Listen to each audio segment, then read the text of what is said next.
we start the recording that I just, I just want to mention. So today's webinar is focusing on becoming an ally for equality, and we're going to hear from Gina McKay, and she'll be talking to us about creating a safer space in your programming, and specifically around inclusion and diversity of sexuality, of gender identity, and really to help us look at the complexities of the gender spectrum, but all with the focus and the hope that we can create change in our programs and space in our programs to ensure that all gender diversity is respected and included. So today's presentation is going to be about 45 minutes, and then we're going to have about 15 minutes for questions at the end. So you're going to see the PowerPoint and hear the audio, but you won't see the presenter. It's just a little bit easier for the presenter sometimes if they don't have to worry about where they're looking in the camera. And as I mentioned, we're going to have a recording of the session, and you will make that available to you as well. You can share that with your colleagues if you'd like them to hear the webinar as well. So as I mentioned earlier, you can type questions in the boxes, and many of you have done that when you shared with us where you were calling in from. So the moderators can see your questions, other people can't see your questions. So the foundation staff, my colleagues Karen Campbell and myself, will be monitoring the questions as they come in. And most of the time we'll save the questions to the end, but if there's something that we think is critical to raise right then, we will interrupt Gina and try and respond to that question. And some questions, either Karen or I might be able to respond just in writing back to you. If you're having any trouble with audio or technical difficulties, you can also type that in the question box. We may not be able to answer or to respond right away, but we will certainly try and give you some suggestions as we're going through. Also, just wanted to mention that we're going to have some polls during the presentation, so questions, and then you answer yes or no, and it will pop up on your screen, and all you have to do is just click on the circle beside your preferred answer, and it will tally it up for us. So I want to move quickly now into the webinar, which you're all here for, and I want to introduce Gina McKay. Gina has been a longtime friend of the foundation, and we really value her contributions to everything at the foundation. Gina is a sexuality and sexual health facilitator, and she's also the provincial diversity representative for CUPE Manitoba. And Gina has worked in the area of sexuality and sexual health for a long time, and she's shared with us at the foundation her knowledge around how do we look at gender inclusive language in the Girls Fund, and she helped shape the criteria that we used with the Girls Fund to try and make sure that it was gender inclusive. So without further ado, I want to warmly welcome Gina and thank her for all of her contributions to the foundation and for sharing her time with us today. So over to you, Gina. Great, thank you for having me. Can everyone hear me okay? I will hope so. Please feel free that if you do have questions, I love that, that you're welcome to write them in. We'll have them tabulated throughout, and then I'm happy to answer them at the end or throughout, or however it goes. I'm just pleased to be here, and I've also made the presentation available, and I've made it available as a PDF so that the file is easy to share, and you'll be able to download that file. We can talk about that a little bit later. And then after that, I've also included my email address so that if there are any further questions or more specific questions, of course, working with the foundation, you can access me in that way. But then also if there's small things that come up from the presentation that you're looking for more clarity, etc., you can access me by email that way. So here's my email address, and I'm happy to pull this together. So we've worked together for the last number of years, and have loved the places that the Canadian Women's Foundation has gone with some of this work. And so this is a presentation that's a bit hand-tailored to the fund itself, and I'm happy to just jump right in. So let's get started. So just to get why I start here is really to start looking at our duty to create and lead the change that's really needed in the national programming. So as grantees, I've been a grantee, and my workplace has been a grantee in the past of the Canadian Women's Foundation. We all have a role to play in demonstrating our leadership, our commitment, and our dedication to providing equitable programming. So not just in our programming, but also with gender expression and diversity. And now these are new protected rights under our Charter of Human Rights. So just before Christmas time, actually, we had both gender expression and gender diversity become approved protected rights in Canada.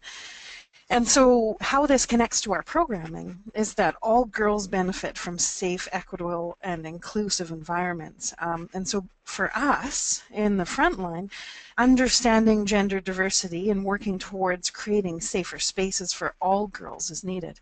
And so it helps, it opens our minds up. We start looking at the structures that have existed for so many years, and this process of talking about becoming an ally for equality, I hope, will start loosening that so that we can start looking at what do we mean when we say Girls Fund, and what do we mean when we have our programs for girls specifically.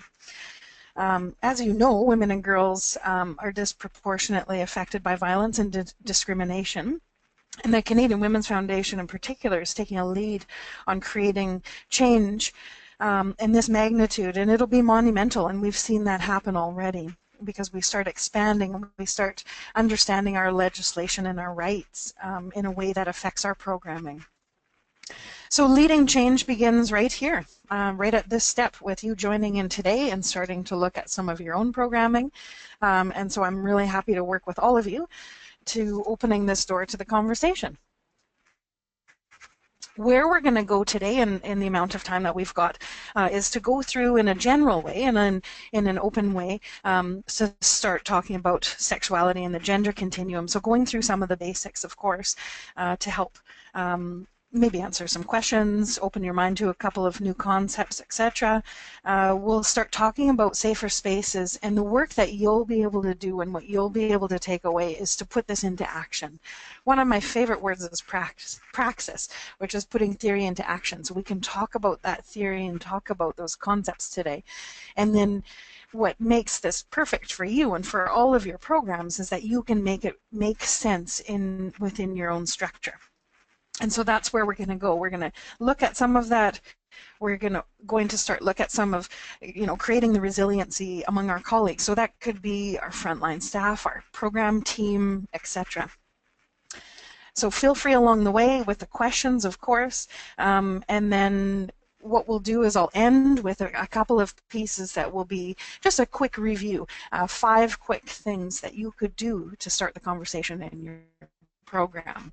And so I'm hoping that it's accessible in that way for you. Now, some of the place where I think it's really important to get started is really understanding the values. So discussing values is really important, not just for ourselves as facilitators, as program staff, as program team, etc., but then also what are the values that are promoted in our program, so in the workplace, etc. And this is the key to sustainable programming. So as a service provider, we should understand the human rights of those accessing the services. This could be the youth, this could be community colleagues, etc. And we have to understand the rights because we can't discriminate against any of the rights. So the right to self-identify, the rights of confidentiality, the rights of expressing your own gender, etc. And that's where I like to start, is with the 3 R's. We have the right to provide these services, but we also have the right to understand human rights so that we're upholding those rights. The youth also have a right to access this accessible program, to access a place that understands their rights and puts them into action. Out of respect, we do this out of respect. We create respectful work environments, we create respectful program spaces, but we need to understand truly what makes a respectful workplace. So thinking in your own programs, do you have respectful workplace policies in your workplace? Now, these are some things that we could look to. Some are, small programs, some organizations are a little bit bigger, etc. taking a look at that level, I think, is really important because it helps govern us. So when we find a lack in one of our programs and we say, okay, we really need to build this area of our program, you might have some of that policy that exists already in the workplace that can help lend itself to the program and structuring the program. So really, what does respect mean in your place, in your program space? It's a great exercise to do with young people as well. I think especially when we're creating program goals, or some people like to call them ground rules. I like to expand it to say program goals or group perspective. You can incorporate respect, but then also what does that mean to the young people? So hearing from them what it means and then being able to create that in the environment and into the program. And the last R is responsibility. We each have the responsibility to educate our colleagues, ourselves. We have the responsibility to stand up for the rights of all, and the responsibility to provide accessible programming. And so where that brings us is to a place of, why is it difficult to talk about sexuality? Sexuality isn't something that we've been socialized to talk about openly. And so this is where it can be a difficult place for people when we start bringing it into an environment where we haven't talked about it before. And when we come together as a team and as a staff team or a program team, we each bring along our own set of values. And so there's different ways that we can integrate some of the organizational values. So finding out, what values does my program promote? Do we promote healthy communication? Do we promote healthy relationships? Do we talk about human rights? And then understanding what are some of the values, like what makes me good at my job? What values do I bring to the role? And it also, in a third part, helps you answer the question from parents and guardians, etc., and other program staff in the community. What are you teaching the young people? If we can understand that in a better way, we can make talking about sexuality quite accessible. Ways that we can change our workplaces and the program spaces is by looking at strategic planning. We can start looking at how do we expand further from the program into the space where we have our programming happening. We can bring the subject about sexuality and about gender diversity, orientation, etc. to staff meetings. We can brainstorm sessions at both of these places. And then what we can do is start to incorporate it into staff training. And so no matter what team comes together to start working with your program, we start ensuring that we have that sustainability. So it doesn't end with us learning this education and applying the education. What it's going to do is ensure that the program running for years is at the same place that we hope to get it to ourselves. So where I'd like to move now is just into some general concepts. Start understanding sexuality and talking about sexuality in a way. And what I'll do is model the way that I would speak in doing some of my trainings. Some of the things that I've done are divisional teacher training. So I work a lot with the provincial curriculum. So how do we incorporate topics that we haven't talked about to this extent before? And so I hope I can help you understand sexuality a little bit more in this way. Sexuality is something that we're born with. Some of our own experiences, our own understandings, and our own sense of self influences our sexuality. So you have two models in front of you here. One on the left is a more linear approach to understanding sexuality, and then on the right, a more holistic, sort of more interconnected approach. And I like to put up both because people learn in different ways. What we need to understand, though, too, is that sexuality is not fixed. It's something that shifts with the way that we develop as individuals from birth until our, late years. Our sexuality, it represents our own bodies.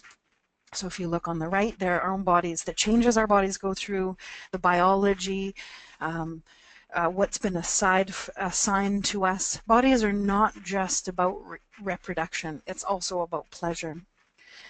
These are some of the things that change through time. Our own mind and feelings, our intellect, our reasoning, the way we negotiate, what we learn, what we unlearn, all of those things. Our own mind and feelings change and shift throughout life. Experiences affect them, change them, expand them, etc.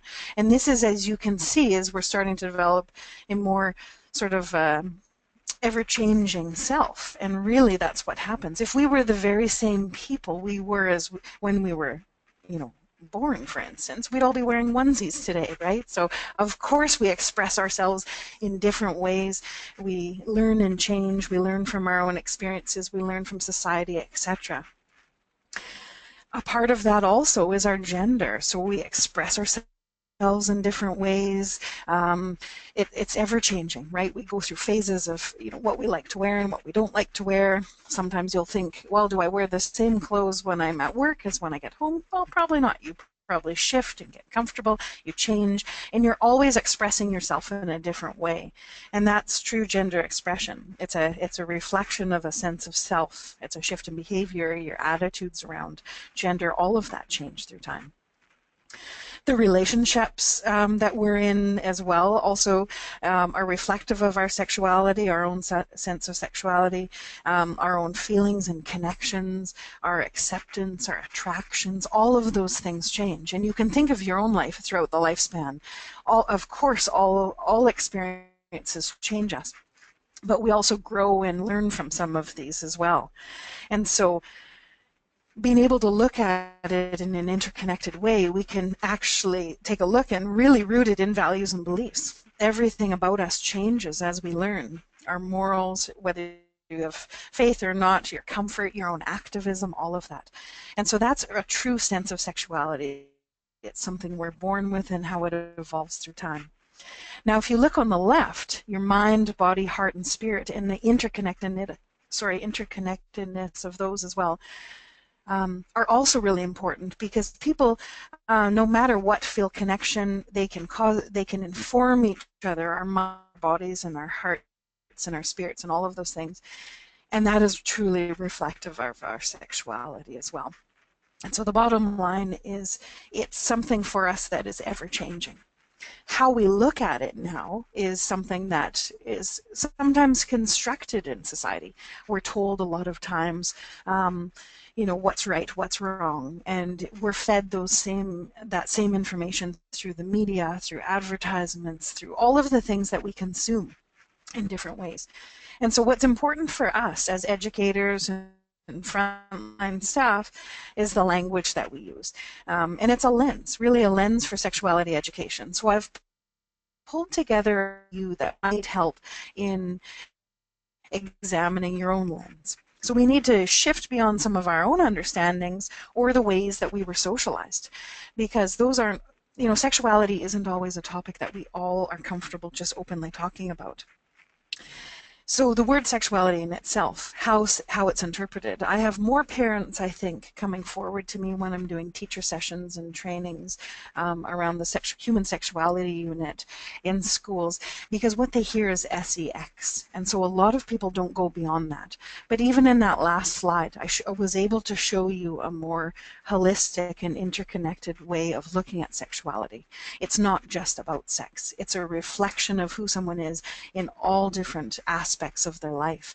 And so that is sometimes the first learning point. If we can shift people past just hearing those first three letters, we can start having the conversation about working with young people in a more holistic way, where we can, you know, where we can bring them to the program space so that they can be their true selves, and instead of just bringing parts of themselves to the program, because we want them to be, to feel included and to really capture diversity and inclusivity. Now, informed choices is also another piece. So an informed choice, providing all the information and allowing these young people to choose based on their needs, and they're always going to change, right? It's the same way as we you know, are all fed the same information, but it's what we do with it. And so if we can provide young people with many choices so that they can understand what a healthy relationship is and what an inclusive environment is, then they can make the choices and fit themselves in where they feel most comfortable. Comprehensive education, on the other hand, is also another way of looking at it. Because comprehensive education teaches everything, you know, from one end of the scale to the other. And then it allows the young person to place themselves and understand and take what they need from it. But they have all the information. That's what we can do in our program delivery. Instead of just focusing in on a couple of things, let's provide them with all the information.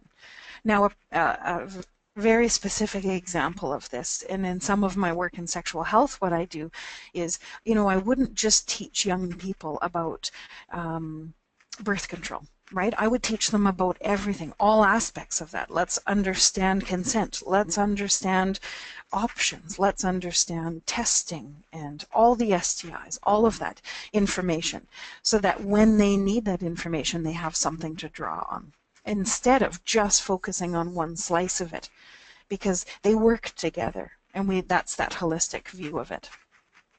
Another way too, in our language, some of the changes we can do are just in the way that we talk about sexual orientation.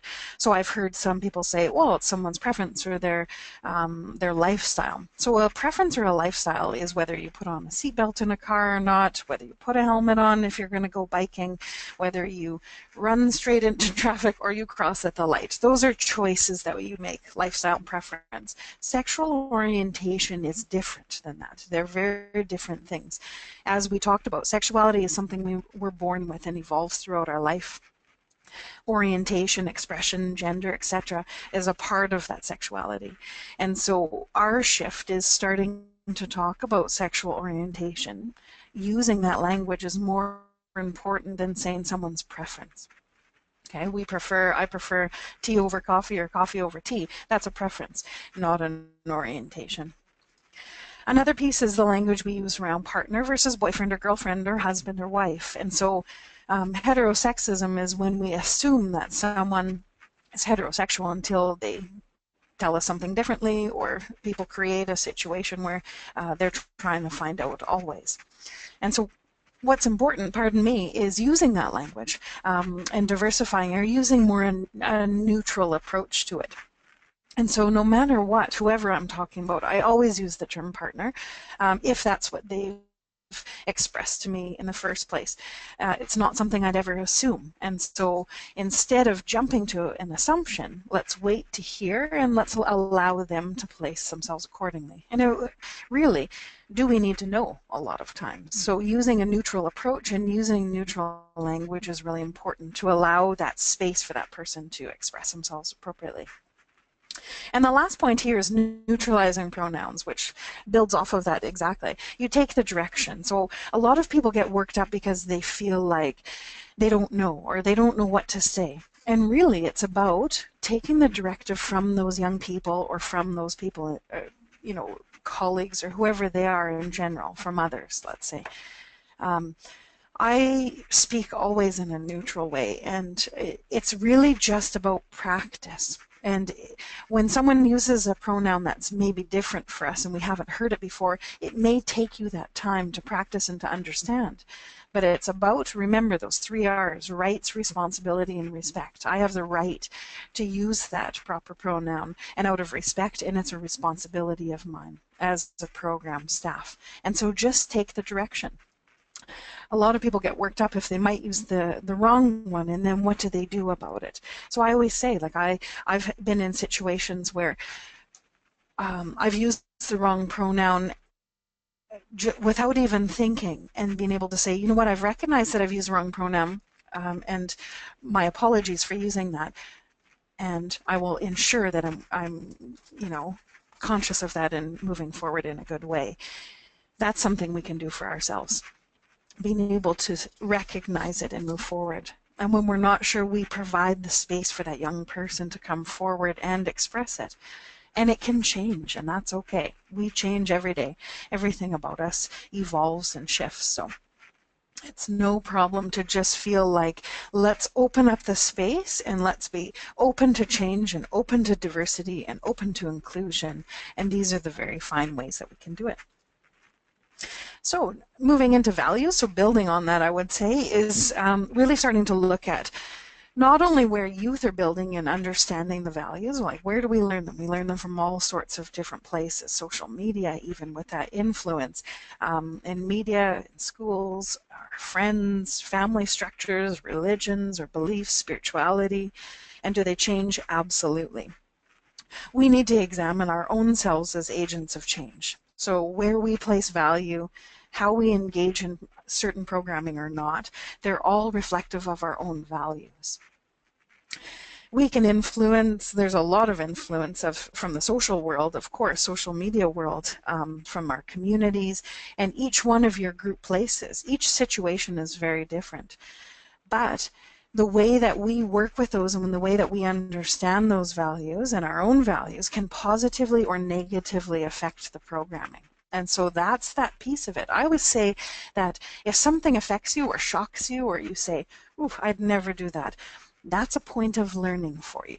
That's a point of unlearning sometimes too, because where it's rooted is it's potentially clashing with one of your own values, and you might not even recognize it. And so being able to examine ourselves as the agent of change is key, because really, if we can understand our perspective, we can affect the programming in that way. Because the more we learn, the more we can apply into expanding the program. That's a shift of culture. So when I speak of culture, it's not just about culture of the community, culture of our certain people or of ourselves, etc. But we create culture in our programs as well. So what we can see and hear and touch is just the tip of the iceberg. Or if you look on the right, I like to use the tree as well as to be able to explain in two ways, because not every young person, if you were to use an iceberg, would understand what that even is. So, but really, the things that we can see, hear, and touch, those are things that are conscious. We can see them. They're experience-based. They're up at the top. Now, what we don't see, that fuels that very experience or that sense of self, etc., up at the top, is we can't always see what fuels it. So the values, the beliefs, the thought patterns, the myths, those very systems and thoughts that belong to that experience. And so an example of that, I like to teach based on this sort of tree example on the right, even talking about oppression. So where we can see in the leaves, right? It might just be one experience. This is how young people feel when they don't feel included. Now, what feeds that? Right? It's not just about not feeling included, but it's like, what's the system in place that feeds it? So you could make a small change. You may hang a poster and say, all youth are welcome, no matter what, all girls. These are, this is how we create our poster. Now, it's great to have a poster. It's great to see the visual change. But what are the systems and the thoughts and ideas that are below that feed it, right? Do we actually have an inclusive space? Well, no, we might need to change the system. We might need to start looking at our curriculum. We might need to look at some of the policy. We might need to recognize, are youth accepted or are not all accepted, or is everyone accepted? How do we gauge that? And that's really an understanding is if you're going to create a culture shift within your programs, you need to start looking at all three pieces of those, what you can see up top, but then also what lies below, because that's what fuels the visual change. And really, it starts with us, what we bring to the table, our own cultural worldview, our own values and beliefs, like we've talked about before, but then placing yourself in the work. So who am I today as this facilitator? What can I do to help shift that? Well, my own personality, my own experiences, my own relationships and experiences there will feed that for you as well. So I place myself in the work. So I can start evaluating any program, really. So what you can do is you can evaluate your program and who you are as a program staff. So what do you bring to the work? And this is really recognizing the shift of the group. So by recognizing some of the work that you do as a team, that's the very shift you need to make before you start seeing a group shift. And that's where you see a behavior change, really, is recognizing what you bring to the table. Then what does everyone bring to the table? And who are we and how do we move forward? And then that you affect the program, and then the program can shift, and then you see that behavior shift. And really then you start looking at it. You've affected the top of the tree, and you're also affecting the roots and what feeds it and keeps it going. The reason we do this is because for young people, and adolescents in particular, during this time in adolescent development, their job is to grow up. Their job is to become more independent. Their job is to understand and expand and figure out their own identity. Their intellect is changing. The way of thinking is changing. They're moving from very concrete thinkers to abstract thinkers. This is an amazing time in their life, but it can also be a very difficult time. Their sense of integrity, who they are, what's important to them, social justice. This is that age. And then one of the most important is intimacy. And it's not just romantic, but speaking about intimacy and that sense of belonging. So that connection. So for young people, that sense of belonging affects their whole self, no matter what. Right? Think of that, the sexuality, the more holistic sexuality wheel that I showed you. That sense of belonging and wanting to feel a part of something will affect life decisions. And it's usually during a time when they don't feel connected or they don't feel a sense of belonging that can severely impact each one of those, because everything in life is interconnected. So your relationships, your values, your thoughts, everything will be affected when you don't have that sense of belonging. Where we start taking that now is in understanding gender. So I did a screenshot here of a Google search. If you enter into Google, you're going to get a really binary world that we live in. Binary meaning one or the other. So it's reinforced, it forces people to live within really particular constraints. And I always like to put this one up because it's pink or blue. Gender is something that is socially constructed. So when we're explaining the differences between sex and gender, which I'll come into next, think of a baby that's born right at birth. They determine the sex of the baby, and sometimes beforehand through ultrasounds, etc. Gender is what color onesie you would buy for that baby, knowing based on the sex. And so it gets tossed around, and it's quite different for a lot of people, and people mix them up quite a bit, but they're very different and very specific things. What we know about gender, or one component, it's just one component of our sexuality. It's not everything about our sexuality. Gender is affected by all kinds of shifting realms, everything that we engage in. It influences our own personality, and it shifts and shapes through time. Society affects each one of these. So everything we live in, social media, different apps that keep us connected or not, all of these things affect us in different ways. They may affect your attitude, and that's constantly shifting as well. When you walk through a day, your attitude may change based on the environment you're in.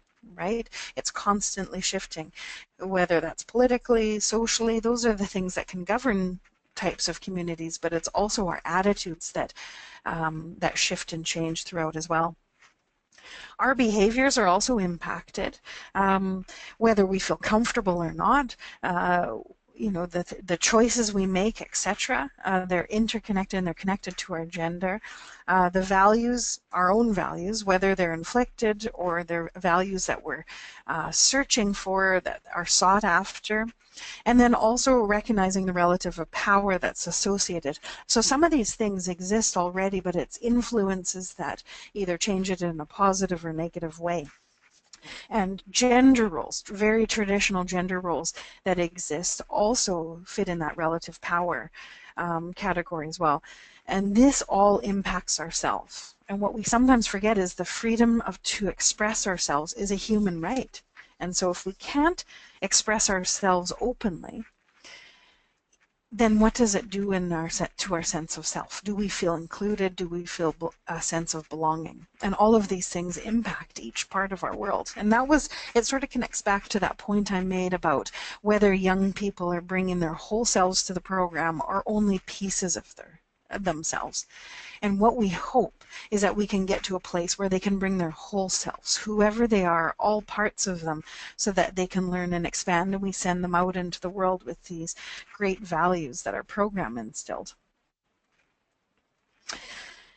This just summarizes a little bit of what we've talked about already, so I'm going to shift through, but really recognize the main point here is that culture affects gender, and not just culture in the community and all those social pieces and from out in societal changes, but then also in our program. So exploring and working towards understanding of our own sense of self allows us to recognize the ways in which we've been socialized. So in relation to the culture we live in. It'll be different because you're calling in from all over Canada. Each, wherever you are, it's not just one community or where you're from. Within that, we create a sense of culture, not only in the community, but rooted down right into the very groups that change, right? From one program to the next, the culture can change. The influences are different for each of us because each of us are very different people. Some of the shifts in cultural acceptance and change is evident in the move towards gender-inclusive policy and programs in some schools, and then also anti-bullying laws and campaigns. But some of the key aspects of changing in our programs is to recognize the way that our program culture affects what is acceptable for girls or boys and what's not. And that starts to take a look at, and we're shifting more to look at our own programs here. It's this very place that our culture needs to change. So it's not just in the individual staff that need to change, but the program culture, because that's the piece where we can take a look at how that's the comprehensive education, if we can incorporate for all of these young people. To create change, we need to recognize how culture affects us as service providers. So for ourselves, you'll see in this next slide, I've used a character just on the right and then broken it down into a couple of pieces to explain the basics of sexuality, because to start and see ourselves as a part of it as opposed to seeing it as something different is really important. Now this person is looking at more of that interconnected look, and we're going to look on the next slide, and it might be an image that some of you may recognize, and this is just an explanation of it to break it down a bit more. So in our brain, our own identity, our own sense of self, our own gender, our own culture, coming from a place, it's in our brain. In our heart, what lives in our heart is our own orientation, the relationships that we get into, who we're attracted to or not. And then between the legs, what's assigned? It's an assigned. So some people say anatomical, biological, but really it's something that's been assigned by someone else within the first 72 hours of the birth of this baby. Okay, or from that 6-month point. It's really an assigned sex. It's been chosen already. It's what's between the legs, and it's the body or biology. Now, these don't cause each other. They inform each other. My own identity doesn't cause my genitals to change, right? But it can inform them, right? And my attraction, who I'm attracted to, isn't based on just the genitals that I have, my assigned sex, but it can inform it.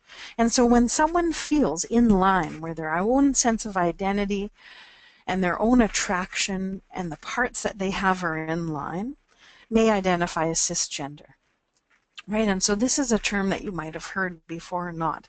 Now, when your own identity doesn't match and is wrong to the actual parts that have been assigned to you, some people may choose to identify as trans, but there's a lot of different ways that people can identify.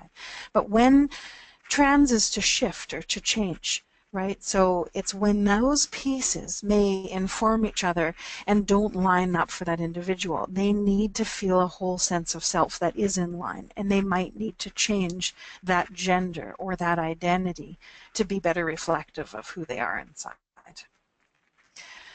This slide coming up next, I think there's a short delay there. There it is for you. The genderbread framework is one way. So it's like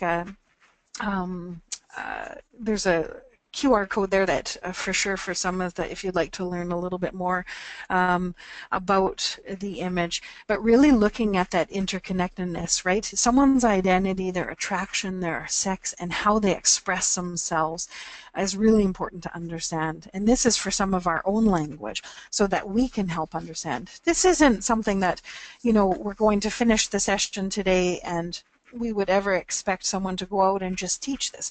But it's an important understanding to know the difference and the connections of identity and attraction so that we can better understand and provide more accessible programming. Now, someone's identity, their own sense of identity, who they feel they are inside, maybe a sense of being male, female, or a blend of both. Someone's sexual attraction coming from their heart, who you're attracted to. Someone might choose to identify as a man, woman, as both, or neither. Some of the terms that you may hear that people may choose: gay, lesbian, bisexual, straight, or asexual. That's someone's sexual attraction, orientation. Someone's expression, so you can see on the edge of the cookie there, the gender we present to others may be more feminine, maybe more masculine, more androgynous, a blend of both, or it's on a continuum. It's always changing. You know, people change always. Whether they go out for a formal event, they may not wear that to go camping or to go to work. We're always changing. And then finally, your assigned sex. Your sexual anatomy is usually determined before birth and identified at birth. And so the classifications in birth certificates are usually male and female, but then also understanding that someone who may identify as intersex is also based on an assigned sex as well. And it's not just a gender identity or an orientation. And so hopefully this can break down some of the terms you may have heard and how some folks may choose to identify. This one is just for your interest, the next slide here, just to help understand where some terminology may come from, where it may get classified. I don't like to always just classify or ever just classify, but people do need to understand when they've heard a term that they can understand, is this someone's orientation or is this an identity of someone, and what does that mean, and those connections. We have to see ourselves reflected here, though, when we're working with youth, because we have a right to understand the diversity of how people identify, but out of respect we can understand you know, who they are and that it may be different from us, and that's okay.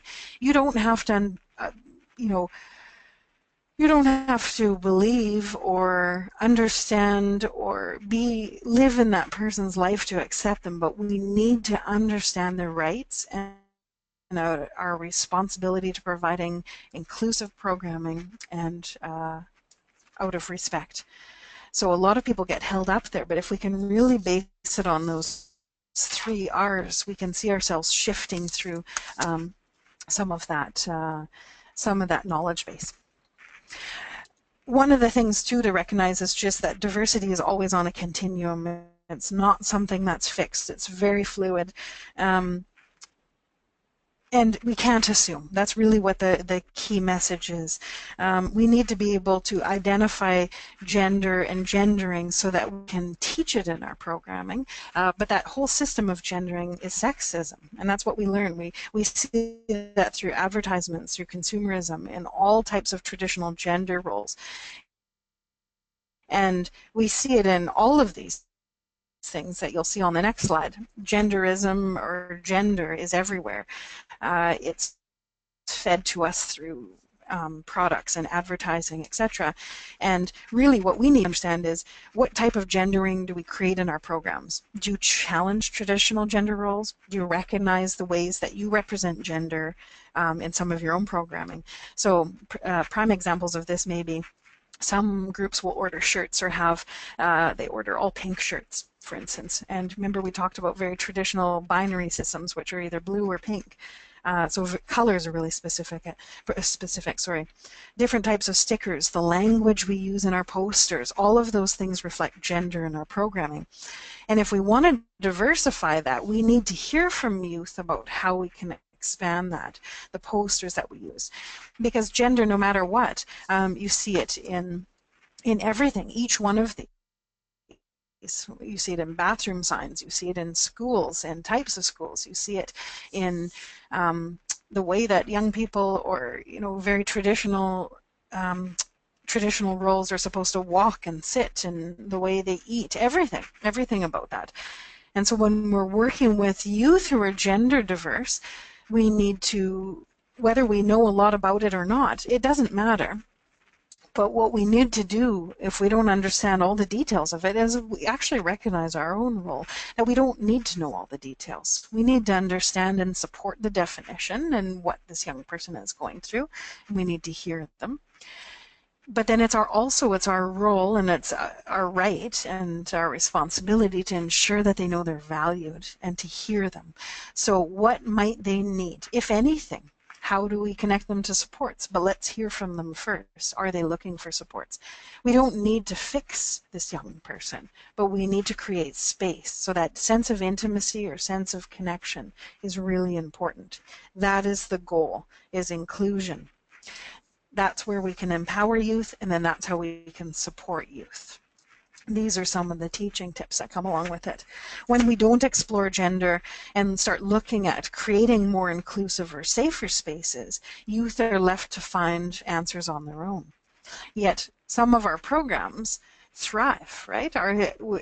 Youth are thriving in our programs, so why not start here and start looking at how we can become more inclusive? We've got a little poll to launch here, which is, I think we will see it pop up any minute here. Okay, here it is. Great, the poll is open.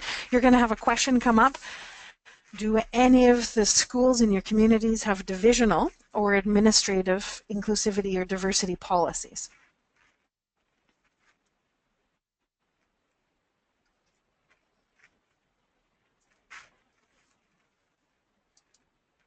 Okay. So we're seeing quite, it's shifting from, yes, just under 50% and unsure. So great place to start. This is one of the reasons why I started, and I see there's a couple of no's for sure. These are starting places for us because provincial legislation guides provincial school environments and our curriculum. So no matter what, there's provincial legislation. But we don't always get to hear about it. So not all of your programs may be rooted in the school system, but it is a great place to start.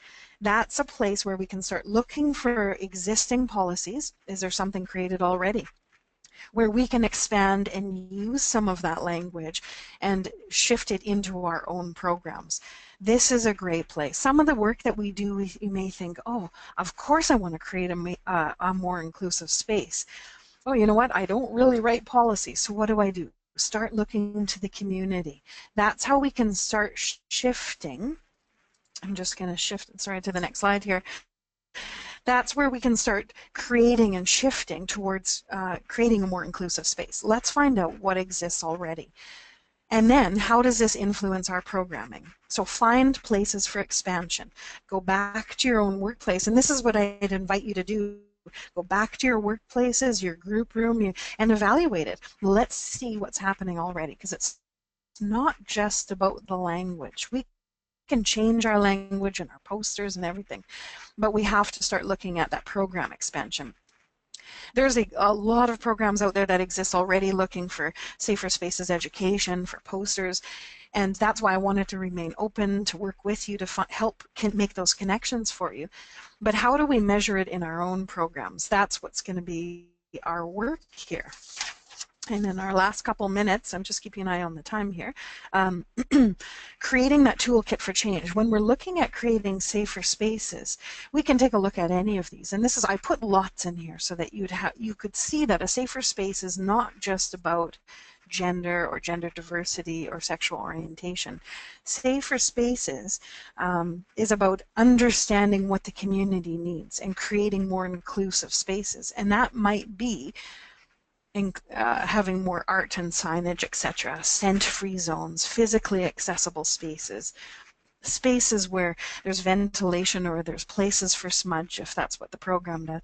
There's all kinds of places to really create more inclusive environments.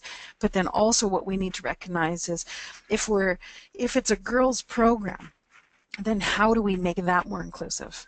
I always say that youth will, like around washrooms and about programs, allow that young person to choose where they feel most comfortable, right? That's how we can incorporate and expand by starting with the young people first.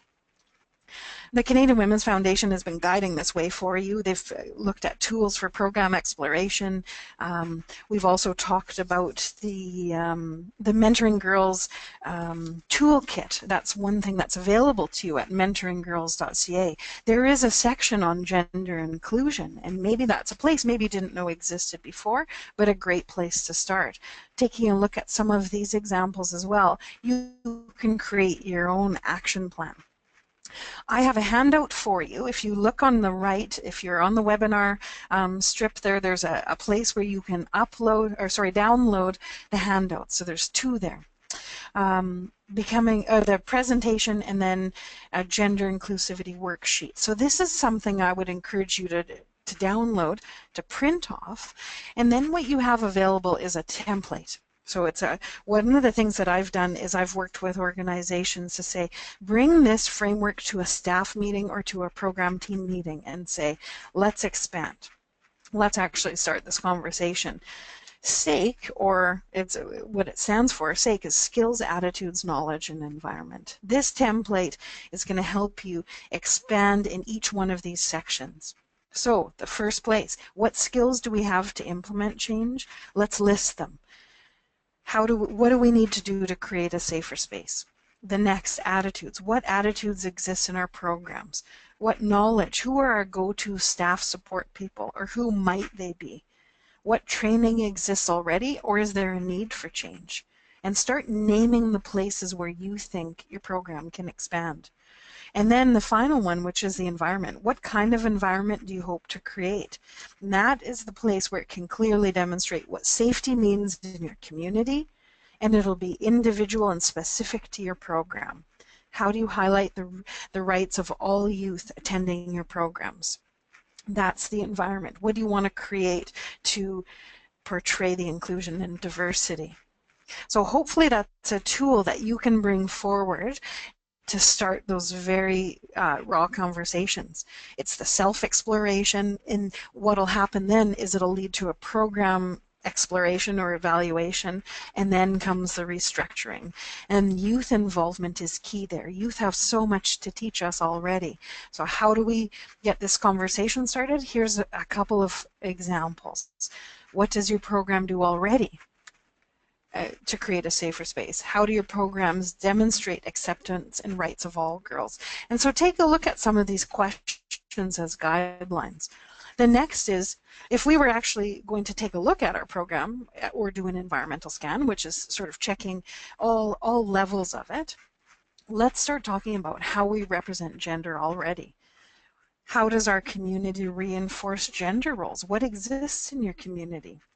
You know, there's always a need because your program exists in the first place. And that's why you looked for funding. That's why you came to the Canadian Women's Foundation. So there was a need. So how do you find out what's affecting youth? We need to ask them. Let's get them a part of this. And then through parents groups and all kinds of different ways, we can shift to create a more inclusive environment. So these are the things that we can do to get the conversation started. And what I'm going to do is I'm going to end just on the next two slides here. There's 5 things that we can do in our program right away. I think that's key, is we can look very specifically here to include inclusive language on our forms. What are we asking about gender on our forms?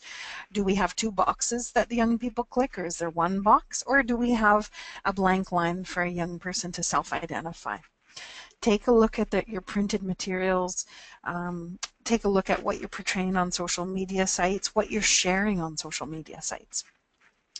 Put a mechanism into place that it can allow young people to change their gender designation on program records, etc.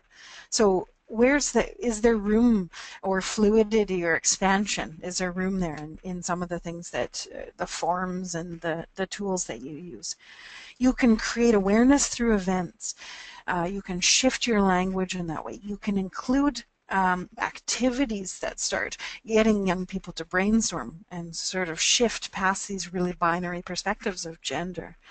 You can start working with youth and your staff and your locations to find out how do we make a more inclusive or gender neutral bathroom space. if you're in a school system, you might say, well, it's an older school or it's an older building and it only has two. There's always one single, especially in schools for teachers. Now, is there a way in your program that you can identify that bathroom as a neutral bathroom space during your program hours? Those are examples. And then the last one, prioritize training for your program staff and be able to look at what's needed. If you can use that SAKE tool, you can start looking at and examining some of your own programming, then we can start shifting and making those changes. So the last piece, and I will mention that there's just a couple of slides left, and that'll be some really hands-on tips and tools that you can explore. But we'll just launch this last poll, which is after learning about the 5 things that we can do in our programs. Do you feel more confident? Do you feel more confident about implementing some of the suggestions to start looking at creating more diversity positive spaces? And that's great. I love to see the diversity of, oh, somewhat, and yes. And that's great. Of course we do somewhat, because there's still a lot more to do. So thank you for the poll. I see some numbers shifting and changing, and that's excellent as people answer. Because of course there's still room for change. You know, even me doing this work, I learn new things every day, and there's always more that we can do. And so when you feel confident, like, yes, okay, I can start looking at some of these very tangible things, of course, there's going to be places where you may say, you know what, there's more that I need to know. I don't know how to start it in my community. It's never happened before. The next couple of slides that you can look at on your own time are some tips to becoming an ally for equality. It gives you some really hands-on tools and I would say activity guidelines that you could use to help make the transformation. So you're going to see me shift through a couple of these because these are the ones I was just talking about, very hands-on tips that you can use. And then I want to bring you just to the next steps, which is where you can get connected. Now, this is just a tiny sampling of what's available.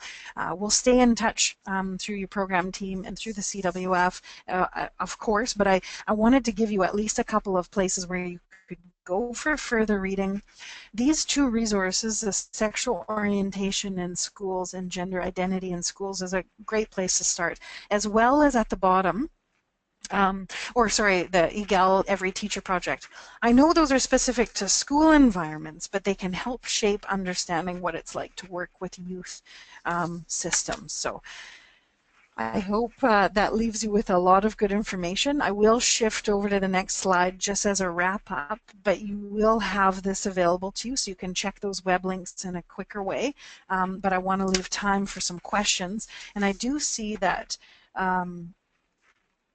there are some things popping up. So I will turn it to my team, to Beth, to see how we want to answer and bring in any questions.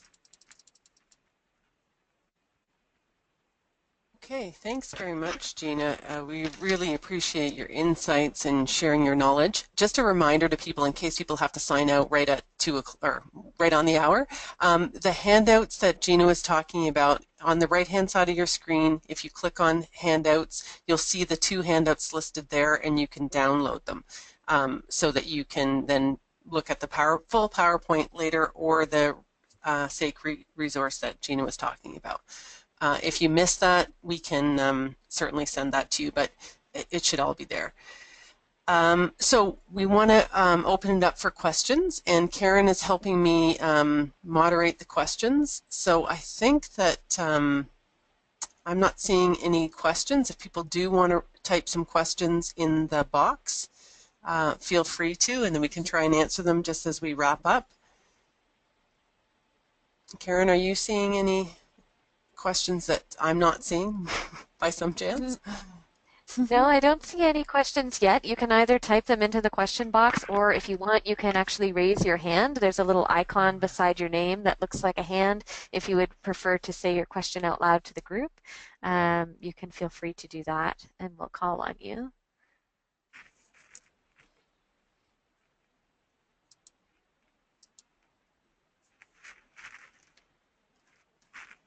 Well, there may be people typing or raising their hands or thinking about their questions. I know that we do have to, or people do have to leave. So if anybody does want to stay on and ask those questions, that's okay. We have a few more minutes to do that. And if you have questions later on, and that you think of, in the middle of the night, well, hopefully not, but later on, you can send them. You have Gina's email. You can send them to me, and I can forward them on to Gina. We'd be happy to keep the conversation going and to provide whatever supports you need. Or if you come up with issues in your program and want we could maybe share that information with everybody, and we could problem solve together as to how to address some of the gender diversity issues that may come up within our programming, or gender inclusion too. Mm-hmm. And if there's anything I can do afterwards too, if it's program specific, if people are looking for, poster ideas, etc., Beth, we can stay in touch to help make those connections. I'm happy to do that. That's great. Thanks, Gina. All right, so I don't see any other questions coming in. Hopefully people are going to take time to think about their questions, and we'll find ways to keep the conversation going. So thanks very much, Gina. You said at the beginning, leading change starts right here, and I think many of us are already addressing gender identity and gender diversity in our programs, but there's always, as you said, ways to continue to improve. So we really appreciate you sharing your thoughts and your knowledge. You've tried to cover so much material in a short period of time, and I know we've just touched the surface, but we really do appreciate your time. Thank you very much. Yeah. And thanks everybody for taking the time from your busy days to participate in this webinar. And everyone, take care and have a safe day.